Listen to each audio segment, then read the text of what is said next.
ওই ফলটা সুপারমার্কেটে যে ধরে চড়ে নেড়ে আবার রেখে দিয়ে চলে গেছে, নেয় নেই, ওইটা সে খাবে না, কারণ ওইটা আপনার রিজিকে লেখা। ওই ফল আপনি নিয়ে আসলেন, বাসায় অনেকে অ্যাপেল খাচ্ছে, কিন্তু ওই অ্যাপেলটা খাবে না, কারণ এটা কে খাবে? সুবহানাল্লাহ পড়তে পারলেন না মজা করে? আল্লাহু আকবার। আপনার জন্য যে রিজিক নির্ধারিত, এটা আপনিই খাবেন। এর মধ্যে আপনি মরে যেতে পারতেন, বাসা থেকে অন্য কোথাও চলে যেতে পারতেন, কিন্তু না, মরবেনও না, অন্য কোথাও যাবেনও না ওইটা খাওয়ার আগে। This is the essence of rizq. This is the essence of provision, sustenance. Inna Allah huwa ar-razzaq dhul quwwati al-matin.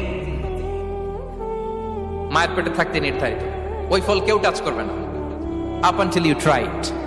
This is rizq. এই কথাটাই বিষ্ণু ঈসা ইসলাম খুব সুন্দর করে বলেছেন, লা তামুতু নাফসুন হাত্তা তাস্তাকমিলা রিজকাহা। অন্য বর্ণনায় এসেছে লা তামুতু নাফসুন হাত্তা